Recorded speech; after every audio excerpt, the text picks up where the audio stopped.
Hello, welcome you all in top scorer channel. मैं सौरभ आज आपके लिए लेके आया हूँ matrix, very important very interesting chapter, class 12 chapter number 1, very important for class 12 student.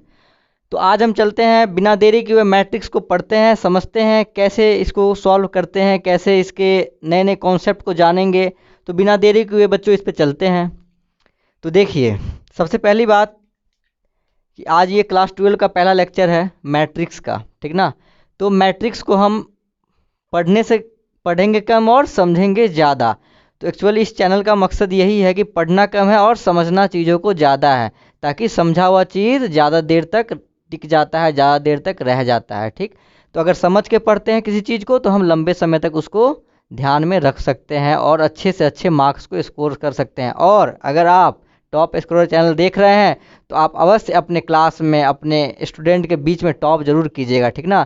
तो बने रहिए हमारे साथ और देखते रहिए मैट्रिक्स। तो चलिए, सबसे पहले देखेंगे general form of matrix. Matrix के कुछ जनरल फॉर्म होते हैं, उसके बारे में हम चर्चा करते हैं कि जनरल फॉर्म आखिर होता कैसा है, कैसे दिखते हैं, कैसे समझते हैं हम जनरल फॉर्म को। तो देखिए, सबसे पहली बात, एक मैट्रिक्स बनता है, उसको रिप्रेजेंट करने का तरीका इस तरह के ब्रैकेट में क्या होता है, ये रिप्रेजेंट हो जाता है। देखिए, इस तरह का ब्रैकेट में मैट्रिक्स को रिप्रेजेंट कर देते हैं। इसके अंदर में A11, A12, A13 आखिर है क्या, ये इसको सबसे हम पहले जानेंगे, ये रिप्रेजेंट कैसे होता है, इसको कैसे समझेंगे। तो यहाँ पे जो A है, A कोई नंबर है, A कोई नंबर है, यहाँ पे कोई कांस्टेंट वैल्यू है, कोई वेरिएबल हो सकता है, कुछ भी हो सकता है ये, ठीक ना। लेकिन यहाँ पे 1 1 1 2 1 3 1 n, ये क्या है, ये इसके पोजीशन को बता रहे हैं। क्या बता रहे हैं, पोजीशन को बताते हैं। अब देखिए, सपोज अगर हम बोलें कि ए जो ये है, ए का पोजीशन क्या है, तो इस ए का पोजीशन है कि ये पहले वाले रो में है। अच्छा, ये वाला क्या होता है, रो होता है, और ये वाला क्या होता है, कॉलम होता है। आपको पता होगा जो लेटा हुआ पोर्शन होता है वो क्या होता है, रो होता है, और जो वर्टिकली होता है वो कॉलम होता है।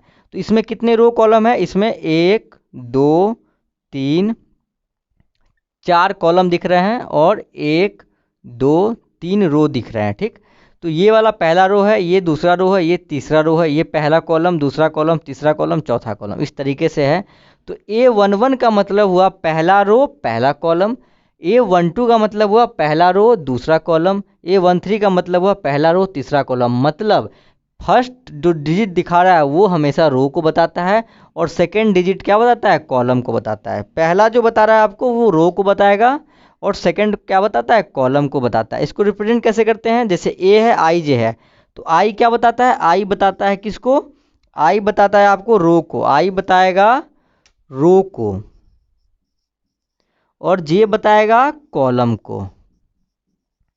तो इस तरीके से मैट्रिक्स में किसी भी नंबर का हम पोजिशनिंग करते हैं कि वो कौन से रो और कौन से कॉलम में मौजूद है। अगर यहाँ पे हमसे पूछा जाए कि 8 कौन से रो कौन से कॉलम में मौजूद है, तो यहाँ से हम कैसे देखेंगे, तो हम इसको सबसे पहले कितने रो हैं, एक रो हो गए, दो रो हो गए, तीन रो हो गए। रो कितने हो गए, तो R1 R2 और R3 रो हो गए, तीन रो हो गए। कॉलम कितने हो गए, तो ये हो गया C1 कॉलम, ये हो गया C2 कॉलम, और ये हो गया C3 कॉलम, ठीक। अब आठवां कौन से पोजीशन पे है, तो रो 2 में जाइए और कॉलम 2 में जाइए, तो इसका पोजीशन क्या हो जाएगा, रो 2 कॉलम 2।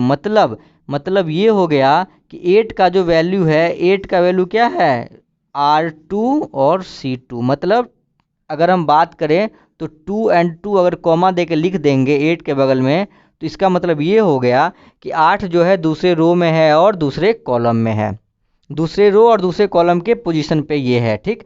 उसी तरीके से कहा जाए कि 4 कौन से नंबर पे है, 4 कौन से पोजीशन पे है, तो 4 क्या है, रो 1 में जाइए और कॉलम 3 में जाइए, तो 4 का क्या हो जाएगा, 1 एंड 3।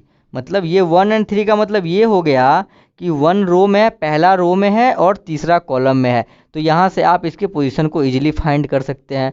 तो बेसिकली ये आई जे क्या बता रहा है, ये बता रहा है आपको कैसे पोजीशन को फाइंड करना है किसी भी नंबर के। मैट्रिक्स के अंदर किसी भी नंबर के पोजीशन को हम कैसे फाइंड करते हैं। वैसे आपने पढ़ा भी होगा आई जे के, जो कि क्या होता है, डायरेक्शन को बताता है। आई बताता है एक्स एक्सिस को, जे बताता है वाई एक्सिस को, एंड के बताता है जेड एक्सिस को। तो ये आप पहले पढ़े भी होंगे, जो आप 11th में कुछ चैप्टर पढ़े होंगे उसमें ये सब आपको बताया गया होगा, ठीक। तो यहाँ से हम समझ गए हैं कि इस जनरल फॉर्म ऑफ मैट्रिक्स को कैसे समझते हैं। और ये एम क्या है, ये एम बताता है नंबर ऑफ रोज और एन बताता है नंबर ऑफ कॉलम। इस पूरे मैट्रिक्स में 3 रो हैं, देखिए 1 2 3 रो है तो यहाँ 3 दे दिए, 3 कॉलम है 1 2 3 तो यहाँ 3 दे दिए, मतलब m की वैल्यू भी 3 n की वैल्यू भी 3। यहाँ पे m इंटू एन में m की वैल्यू भी 3 है और n की वैल्यू भी 3 है। इट मीन्स कि इसमें कितने हैं, 3 रो हैं और 3 कॉलम है। That's why I have written here 3 into 3। Okay, तो अब चलते हैं, इसी बेस पे हम समझते हैं रॉ मैट्रिक्स को, कॉलम मैट्रिक्स को और स्क्वायर मैट्रिक्स को। इस 3 मैट्रिक्स को हम समझते हैं। तो आपको जैसे कि मैंने बताया कि m इंटू एन में m रो होता है n कॉलम होता है। अगर m की वैल्यू 1 हो जाए, अगर m की वैल्यू 1 हो जाए मतलब रो कितने होंगे, 1 होंगे, और n की वैल्यू कुछ भी हो सकती है। तो यहाँ पे अगर देखा जाए m का वैल्यू अगर 1 हो जाए, m का वैल्यू अगर 1 हो जाए मतलब कि रो हमारे पास सिर्फ 1 है, और n की वैल्यू कुछ भी हो सकती है 2 3 4, मतलब जितने होंगे उतने हमारे पास कॉलम होंगे।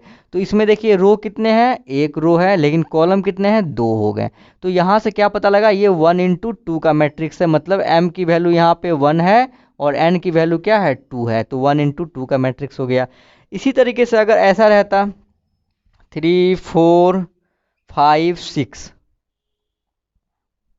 ऐसा रहता, तो ये कितने का मैट्रिक्स होता, 1 इंटू 4 का, क्योंकि यहाँ पे जो है रो तो हमको 1 दिख रहा है, लेकिन कॉलम क्या दिख रहा है, 1 2 3 4, 1 2 3 4 भाग में बटा हुआ है कॉलम है, लेकिन रो कितने हैं, रो सिर्फ 1 है। तो एक रो हो गया जो m की वैल्यू के थ्रू हमें जानने को मिलता है, और n की वैल्यू के थ्रू हमें कॉलम जानने को मिलता है। उसी तरीके से अगर m की वैल्यू कुछ भी हो बट n की वैल्यू अगर 1 हो जाए, n की वैल्यू अगर 1 हो जाए, उस केस में हम कह देंगे ये क्या है, कॉलम मैट्रिक्स है। क्यों, क्योंकि यहाँ पे कॉलम 1 ही है लेकिन रो कितने हैं, रो 3 है, इसीलिए m की वैल्यू यहाँ पे 3 है। तो यहाँ से हम समझ जाएंगे कि कॉलम मैट्रिक्स क्या होता है, जिस मैट्रिक्स में n की वैल्यू 1 हो जाए तो वो हो जाता है हमारा कॉलम मैट्रिक्स। जिस मैट्रिक्स में m की वैल्यू 1 हो जाए उस मैट्रिक्स को हम बोलेंगे रॉ मैट्रिक्स, और जिस मैट्रिक्स में m और n की वैल्यू बराबर हो जाए वो हो जाएगा हमारा स्क्वायर मैट्रिक्स। जैसे 2 इंटू 2 का मैट्रिक्स ले लीजिए, 3 इंटू 3 का मैट्रिक्स ले लीजिए, m और n की वैल्यू इक्वल हो जाए तो उसे बोलेंगे ये क्या है, हमारा स्क्वायर मैट्रिक्स है। मतलब रो भी 3 है, कॉलम भी 3 है, जितने नंबर ऑफ रो रहेंगे उतने नंबर ऑफ कॉलम रहेंगे, तो हम कह सकते हैं कि ये हमारा स्क्वायर मैट्रिक्स है। तो आई होप आपको ये पूरा कॉन्सेप्ट समझ में आया होगा कि कैसे हम मैट्रिक्स के पोजीशन को पहचानते हैं, क्या होता है रो मैट्रिक्स, क्या होता है कॉलम मैट्रिक्स, क्या होता है स्क्वायर मैट्रिक्स। अब इसके हम आगे और पढ़ेंगे, इसको आप पहले नोट कीजिए। तो चलिए अब हम बात करते हैं व्हाट इज जीरो और null matrix, what is diagonal matrix, what is scalar matrix and what is unit matrix. ये क्या होते हैं। A lot of objective question can be come from this topic. यहाँ से आपको बहुत सारे ऑब्जेक्टिव क्वेश्चंस बन सकते हैं, तो इसको एकदम ध्यान से पढ़िएगा, ठीक ना, और समझिएगा। तो देखिए नल मैट्रिक्स और जीरो मैट्रिक्स कब कहते हैं, जब किसी मैट्रिक्स के सारे एलिमेंट जीरो हो जाते हैं, जीरो देखने को मिलते हैं। किसी भी मैट्रिक्स के सारे एलिमेंट अगर हमें जीरो देखने को मिल रहे हैं तो उस केस में ये मैट्रिक्स क्या हो जाएगा हमारा, ये हमारा हो जाएगा नल मैट्रिक्स। अगर अगर डायगोनल मैट्रिक्स, अच्छा यहाँ पे एक और बात समझना है, नल मैट्रिक्स में अगर कोई कहा जाए, अगर आपसे क्वेश्चन दे दिया जाए ए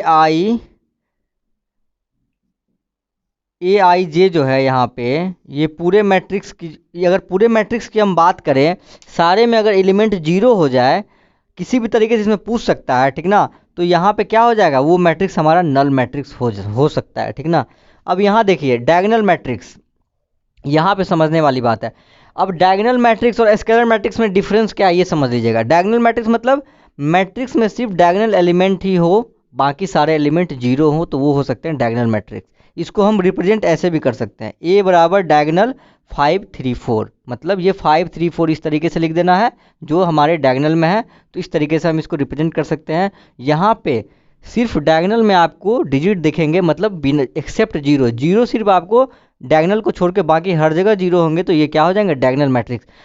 और इसके बाद स्केलर में डिफरेंस देखिए, स्केलर में क्या है, उसमें भी क्या है, डायगोनल मैट्रिक्स ही है, लेकिन ये सारे एलिमेंट क्या है, सेम है। देखिए यहाँ पे 6 6 -6 -6 -6, मतलब diagonal element are same. In case of scalar matrix diagonal element are same. तो आपको यहाँ से बेसिक डिफरेंस पता होना चाहिए, what is the difference between diagonal matrix and scalar matrix. तो in scalar matrix the diagonal element are same, but in diagonal matrix diagonal element are not same. ठीक, तो ये एक बेसिक डिफरेंस यहाँ से आना चाहिए। चलिए अब हम बात करते हैं यूनिट मैट्रिक्स। जिस मैट्रिक्स के डायगोनल एलिमेंट सिर्फ 1 हो, वो मैट्रिक्स हमारा क्या हो जाएगा, यूनिट मैट्रिक्स कहला जाएगा। डायगोनल एलिमेंट ओनली 1 हो जिस मैट्रिक्स के अंदर, उसमें उसे हम क्या बोल सकते हैं, उसे हम यूनिट मैट्रिक्स बोल सकते हैं। तो आई होप यहाँ से आपको सारे बेसिक टर्म आपको समझ में आ गए होंगे, जो कि बहुत इंपॉर्टेंट है आपके ऑब्जेक्टिव पॉइंट ऑफ व्यू से। यहाँ से काफ़ी सारे ऑब्जेक्टिव क्वेश्चन बन के निकल सकते हैं, तो इसको आपको बारीकी से समझना है और अप्लाई करना है और क्वेश्चन सॉल्व करके आने हैं। ठीक है, तो इसको नोट कीजिए, फिर हम आगे चलते हैं।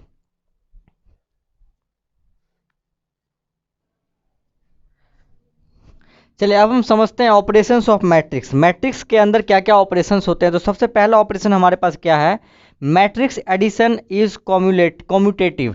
मतलब a प्लस बी बराबर b प्लस ए। मतलब अगर कोई मैट्रिक्स आपके पास a है और b है, अगर दोनों को ऐड करेंगे तो जो वैल्यू इसका आएगा और रिवर्स में ऐड करेंगे तो वही वैल्यू सेम उसका आएगा। मतलब सिंपल सी बात है कि 2 + 3 को करें या 3 + 2 को करें, मतलब इधर भी 5 आएगा इधर भी 5 आएगा।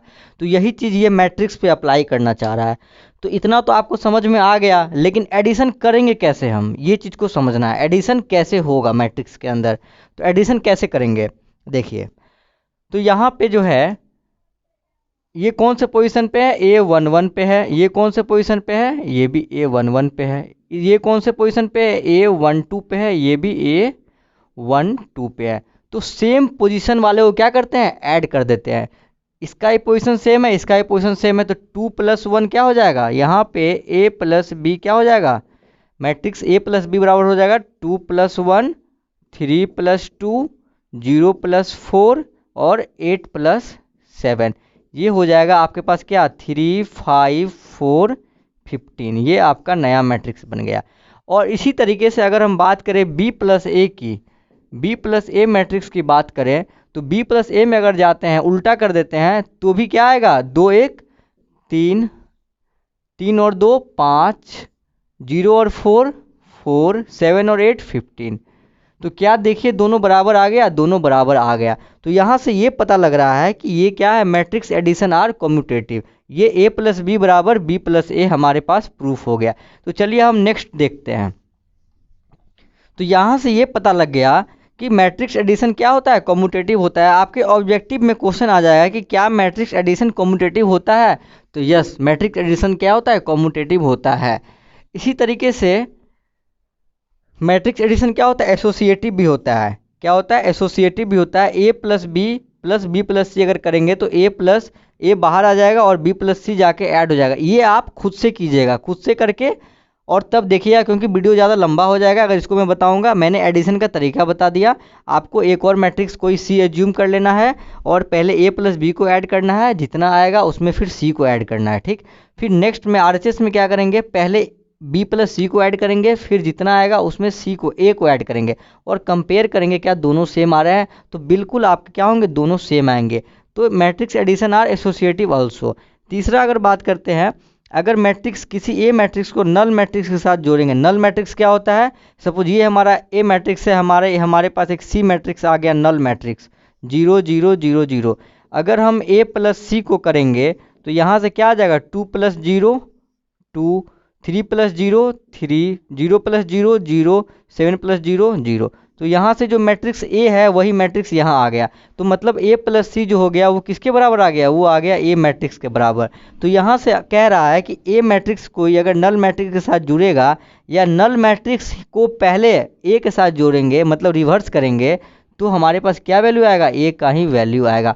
तो सिंपल सा बात है, जैसे हम 5 + 0 करते हैं तो 5 आता है, या 0 + 5 करते हैं तो 5 आता है। वही चीज़ इसको मैट्रिक्स एडिशन में अप्लाई कर दिया गया है। तो यहाँ से हम समझ गए ये चीज़। अब निगेटिव ऑफ मैट्रिक्स क्या होता है, निगेटिव ऑफ मैट्रिक्स।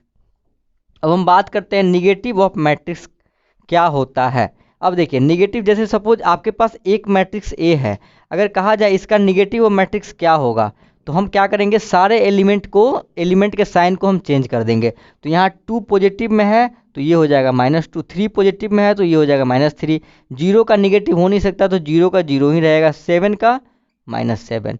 अगर इसी तरीके से अगर इसका फिर बोला जाए -a जो है, इसको फिर इसका निगेटिव निकाला जाए तो इसका निगेटिव क्या होगा, -a का निगेटिव करेंगे तो इधर आ जाएगा क्या, -2 का निगेटिव कर दो, फिर इधर आएगा क्या, -3 का निगेटिव कर दो, फिर 0, फिर -7 का निगेटिव कर देंगे तो क्या हो जाएगा, ये निगेटिव निगेटिव मिलके प्लस बन जाएगा। तो a बराबर आ जाएगा 2 3 0 7, क्योंकि निगेटिव इंटू निगेटिव क्या होता है, पॉजिटिव बन जाता है।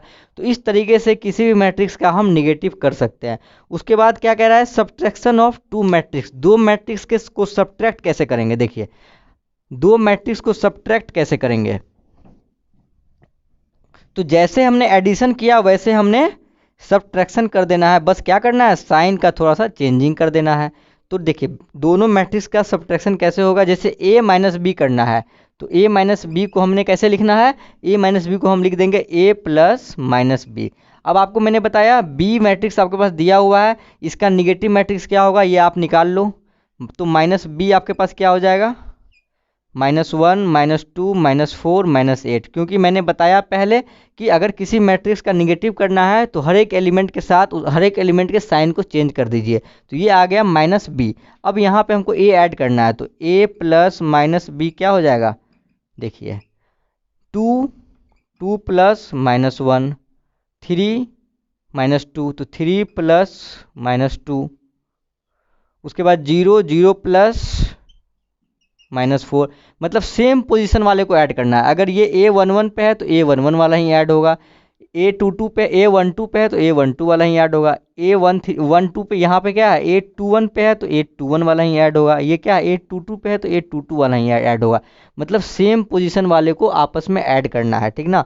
अब माइनस यहाँ पे क्या है 7 है तो 7 प्लस -8। अब इसको सॉल्व कर दो तो क्या आ जाएगा, 2 प्लस -1 1 आ जाएगा, 3 प्लस -2 1 आ जाएगा, 0 0 प्लस -4 -4 आ जाएगा, 7 प्लस -1 -1 आ जाएगा। तो ये आपका क्या हो गया, आंसर हो गया। तो यहाँ से इस तरीके से हम क्या कर सकते हैं, सब्ट्रैक्शन ऑफ मैट्रिक्स कर सकते हैं, 2 मैट्रिक्स को हम सब्ट्रैक्ट कर सकते हैं। ठीक है बच्चों, तो यहाँ तक आपको समझ में आया होगा, तो इतना नोट कीजिए, फिर हम आगे ले चलते हैं।